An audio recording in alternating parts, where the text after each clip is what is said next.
Good evening, OPA families. You should have received an email from your child's teacher today regarding our return to in-person learning on October 21st, 2020.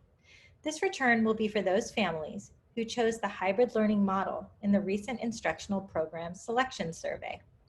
However, this will result in a schedule change for most of our students because they will be placed in different cohorts depending on whether they're virtual or whether they're hybrid, and when their teacher is having those different cohorts. So in order to ensure that everyone understands what the hybrid and virtual learning models will look like when we resume in-person instruction, I'd like to quickly go over some of the key points. So as you may have heard, schools in Orange County were able to reopen as of September 22nd, based on the state monitoring system. Currently, 10 out of 29 OC districts have plans to reopen before November 1st, 2020. And about 19 different districts have no set plans for reopening in person yet, or have reopening dates after November 1st. And these districts, many of them are waiting for a variety of different reasons. So either in order to learn from the issues that arise with the early districts who are going back right now, to work with staff to make sure that they are set in their reopening plans, to ensure that there aren't any spikes in cases following the decreases in restrictions to businesses.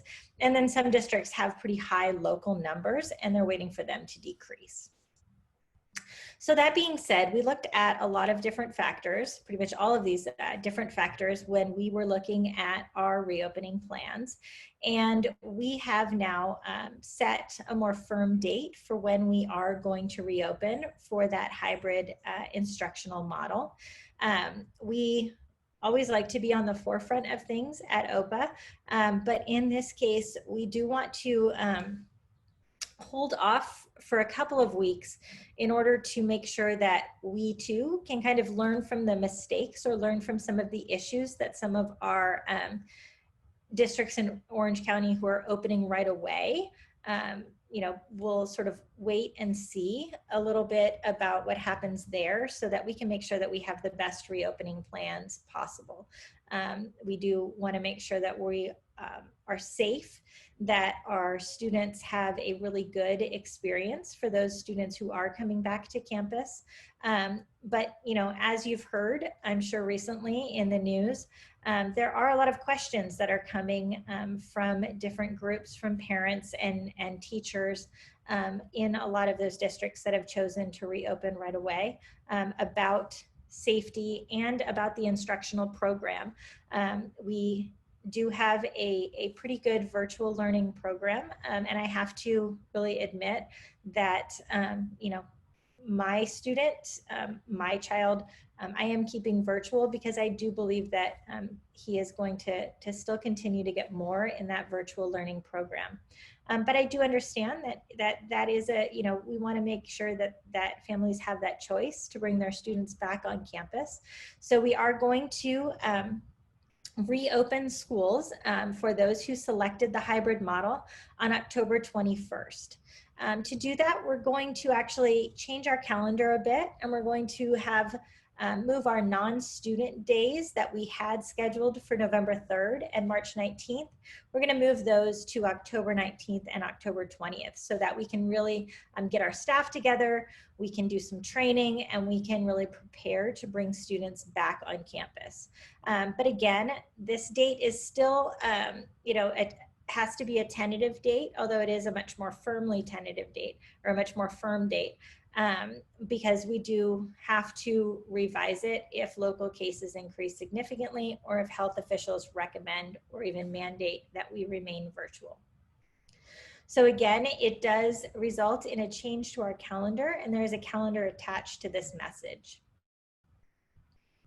So again, a lot of the concerns that have been raised from the community in those districts that are opening early, a lot of it revolves around just transparency about what virtual versus hybrid learning is going to look like. And we do pride ourselves here at OPA in making sure that we really try to have good communication and transparency. And so I want to go through really kind of what that in-person instruction is going to look like when we do bring students back on campus. So when students return to campus, they will need to remain in classrooms while on campus the entire time. I know that a lot of parents want that normalcy for their students and even our staff and myself. We want to be able to go back to what a normal day at school looks like for kids. But unfortunately, with the virus, we aren't going to be able to really return to normalcy, and it is going to look a lot different and a lot more restrictive on campus. And again, one of those things is that students will remain in their classrooms the entire time while on campus. And students will also, for the most part, need to remain at their desks, socially distanced from each other and the teachers. And that's for all grade levels. So I know our younger kids, a lot of times we have them sitting on the rug in different groups, and our older kids will have them group up and collaborate. But that isn't going to be able to happen. Students will need to remain socially distanced 6 feet apart at their desk the entire time. This is one of the things that will actually be different about our virtual learning versus our in-person learning.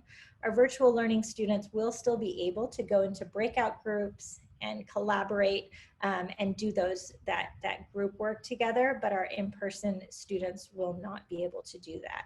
Students will also need to use their own supplies. So they won't be able to share anything on campus. They will have their own supplies at their desks, and they'll have to use their own workbooks.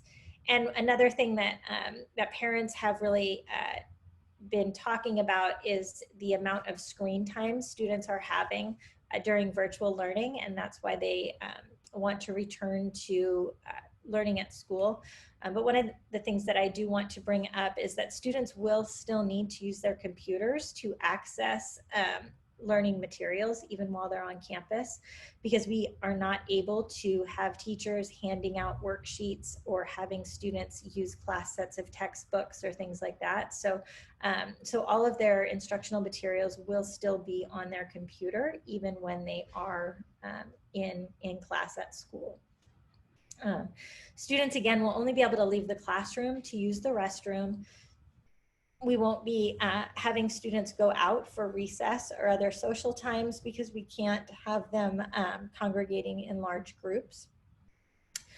Students may not bring any food to campus because we are only going to have the students on campus for about 3 hours. We really can't have them taking their masks off in the classroom to eat, so we are not allowing any students to bring food to campus. Students can pick up lunches either before or after their cohort, depending on which cohort they're in, if they're used to buying lunches or getting free lunch on campus. Another difference is that we can't allow any parents on campus at any time. Parents can go to the main office, but they won't be allowed to walk to the classrooms or go on any other parts of the campus. Only school staff is allowed on the campus. And then students will have health and temperature checks when they exit the car when they get to school, as well as, again, when they enter the classroom, for us to document that they don't have any COVID symptoms. And then all students and staff will be wearing face coverings at all times while on school grounds. So in regard to possible COVID cases on campus, if students or staff are exhibiting any COVID symptoms, they will need to remain at home for 14 days. Because we were able to separate the different cohorts where only hybrid students are in a particular cohort and only virtual students are in the other cohort, if your student needs to stay home because they are ill, if they are still able to join Zoom, then they'll still be able to follow along with the class. They'll just be switched over to the virtual cohort while they're at home. Students and staff in close contact with someone who has COVID-19 will also be sent home for 14 days. And then anytime that we have any type of cases on campus, all of the exposed areas will be shut down immediately and disinfected. And that may result in certain classes of students possibly having to stay home while we clean and disinfect the area. School closure is really recommended if 5% of staff or students are infected in a 2-week period, or if it's recommended by a county health official. So there could be another school closure depending on if we get cases at OPA. So in looking at the cohorts, pretty much all of our families completed the instructional program selection survey, and so all students have been placed in cohorts, which you received in your letter today. Siblings were placed in the same cohort unless parents chose to have siblings in different program models. So if you have one of your siblings in the virtual model and another sibling in the hybrid model, sometimes it wasn't possible for us to place them in the same cohort, but if they were in the same instructional model, they were placed in the same cohort. So if you look at the cohorts, you can see if you are in cohort A, hybrid, or in cohort A, virtual, you're going to receive your instruction from 8:30 to 11:15 a.m. Monday through Thursday. So math, ELA, social studies, and science. The difference would be if you're in the hybrid model, you're going to actually be on campus. If you're in the virtual model, you're going to be receiving that instruction virtually. And then the cohort A will have non-core classes and independent study, regardless of which model they chose, from 12:30 to 3:15, Monday through Thursday, and that will be all virtual. And then everyone, regardless of which program they chose, will be virtual on Fridays, and that's when you'll have just core classes on Fridays. Then if you look at the afternoon, in-person instruction or that virtual synchronous instruction will happen from 12:30 to 3:15 Monday through Thursdays.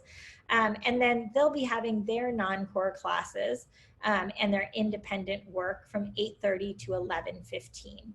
And again, all students are going to be virtual on Fridays, and all students, regardless of their cohort, on Fridays will go to school in the morning all together from 8:30 to 12:30. So even if you're in cohort B normally, on Fridays, you are going to go to school in the morning. So the bell schedule looks a little something like this. We have 6 different periods. So cohort A will be receiving their core instruction in the mornings, and cohort B will be receiving their synchronous core instruction in the afternoons. And then on Fridays, again, everyone, regardless of which cohort they're in, will be in school from 8:30 to 12:30. So our next steps, again, you are all notified. This is actually a presentation from the board meeting that I did last night. So you were all already notified of your cohort, but we will notify you and keep you informed of all of the other important information, your child's specific class schedule, pick up and drop off information about school lunches, health and safety, prior to when in-person instruction resumes on October 21st. Probably sometime, we'll be sending out information about this all through the next couple of weeks, but then you'll be receiving a packet on that week before in-person instruction resumes. But again, no schedule changes and the implementation of the cohorts, none of that goes into effect until in-person instruction actually resumes on October 21st. Your cohort, again, is the cohort that you will need to stay in. We can't do cohort changes. If you are currently in the hybrid model, however, and you have decided that you want to switch to the virtual model, We can accommodate that. However, we cannot accommodate going the opposite direction. If you're currently virtual and you want to go to the hybrid model, because we only have a certain amount of space on campus, we can't accommodate those changes until trimester 3. But again, if for health and safety reasons you would like to switch your students back to virtual, you are able to do that. Just contact your school chancellor. Really, we're going to continue to provide a really high quality education for all students, regardless of which instructional model they choose. However, again, we just wanted to be very transparent about what the in-person learning model is going to look like, because there have been so many questions about it swirling around our Orange County community. And it is going to look very, very different from a normal school day. And so, you know, it is going to take time for all of the health and safety things to happen, temperature checks and health screenings, and having, you know, teachers are going to have to be monitoring students to make sure that they're following all of the guidelines. And so some of that is going to take away from some of the instructional time for those hybrid students. But we do understand how important it is for students to be on campus, especially for some of our students who really the virtual model is not the best model for them. So we do want to you know, welcome some of our students back on October 21st, but also again want to make sure that everyone understands exactly what that will look like. So thank you again to everyone for your support and your patience. And I know that this, you know, has been so much change for everyone, but we do again appreciate everyone. And I hope that you all have a wonderful weekend.